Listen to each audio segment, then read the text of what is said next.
जिस गन्ने से गुड़ इतना काला होता है उसकी चीनी इतनी सफेद कैसे हो गई? केमिकल्स उसमें डाले जाते हैं।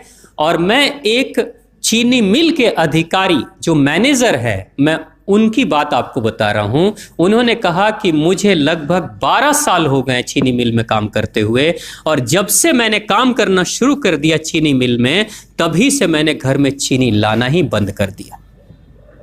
मैं तब से अपने बच्चों को चीनी खिलाता ही नहीं हूं, जबकि नौकरी से सैलरी वहीं से मिलती है, मगर चीनी नहीं। मैंने कहा कि आखिर कौन सी घटना घटी जिसके कारण से आपने ऐसा किया? तो उन्होंने बताया एक छोटी सी घटना कि चीनी मिल में जो ये पानी निकलता है ना, चीनी के बनने के बाद उस प्रोसेसिंग में जो पानी निकलता है, उस पानी में वो सारा केमिकल भी मिक्स रहता है, और उस पानी को चीनी मिल वाले लोग अक्सर एक टंकी में जमा करके रखते हैं। ये सभी चीनी मिल वालों के पास में होता है, आप भी कभी जाएंगे तो आपको भी पता चलेगा। वो टंकी में वो पानी रखा जाता है, लेकिन रोज रोज प्रोसेसिंग हो रहा है, रोज चीनी बन रही है, रोज बहुत सारा पानी आ रहा है, तो आखिर कब तक? एक टंकी की क्षमता है ना, कितने दिनों तक वो टंकी खाली रहेगी? भर जाती है, भरेगी तो फिर क्या करेंगे? खाली करना है।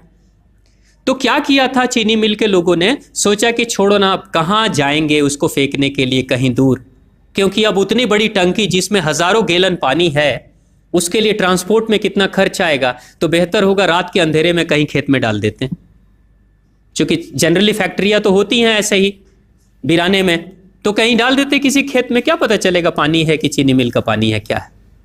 तो ये सोचकर मैनेजमेंट वाले लोगों ने रात में ही उस पानी को खेतों में छुड़वा दिया, और नतीजा ये हुआ कि उस खेत की सारी फसल जल गई, मिट्टी बंजर हो गई।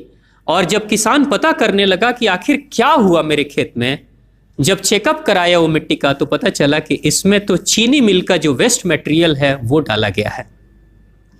तब उसको खबर मिली कि हाँ, किसी स्टाफ ने बताया कि हाँ, हमारे चीनी मिल से ही पानी डाला गया था आपके खेत में, और पूरी मिट्टी बंजर हो गई।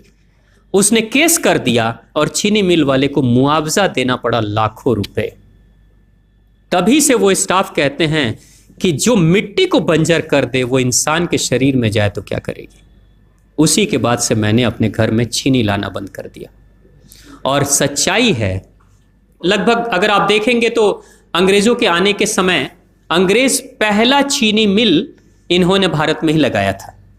पहला चीनी मिल भारत में ही अंग्रेजों का लगा, और अंग्रेजों ने चीनी की शुरुआत की। भारत के लोग गुड़ खाते थे, चीनी नहीं खाते थे। उन्होंने बहिष्कार किया, बिल्कुल नहीं, लेकिन चीनी और चाय पत्ती दोनों के लिए लोगों को तैयार किया गया था। चाय पिला पिला कर फ्री में चीनी के लिए तैयार किया गया, और चाय के लिए भी तैयार किया गया। अंग्रेज ने जब से ये शुरू किया है, और पिछले 50 वर्षों से हमारे समाज में चीनी खाने का प्रचलन बहुत तेजी से बढ़ा है, और उसी समय से भारत के लोगों के बच्चों के शरीर में कैल्शियम की कमी होनी शुरू हो गई है। अगर कोई माँ, अगर कोई बहन जो गर्भवती हो, गर्भकाल के दौरान अगर चीनी का सेवन अगर कोई बहन कर रही हो, तो चांसेस ज्यादा होते हैं गर्भपात होने के।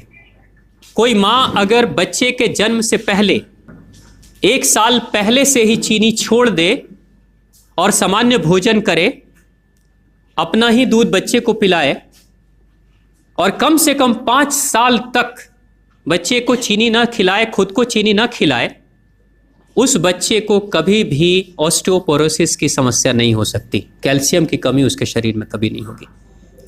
चीनी जब जाती है आपके शरीर में, तो बाहर जब निकलती है तो अकेले नहीं निकलती, कैल्शियम लेकर निकलती है। चीनी कैल्शियम लेकर निकलती है, हड्डियों को गलाकर निकलती है। और जिसके शरीर में कैल्शियम की कमी हो जाती है, उसके शरीर में मैग्नीशियम, पोटेशियम, आयरन सबकी कमी हो जाती है। कैल्शियम वो तत्व है कि जिसके शरीर में कम हो जाए, सारे तत्व कम हो जाएंगे, और कैल्शियम की कीमत पे चीनी हम खाते हैं। भारत, पाकिस्तान, बांग्लादेश, नेपाल, ऐसे कुछ देशों के अलावा दुनिया के बहुत सारे ऐसे राष्ट्र हैं जहां चीनी का इस्तेमाल ही नहीं होता। आज भी चीनी खाते नहीं, बहुत सारे देश नहीं खाते बिल्कुल। आप गुड़ खाया करिए, वो ज्यादा बेहतर है, चीनी को छोड़िए।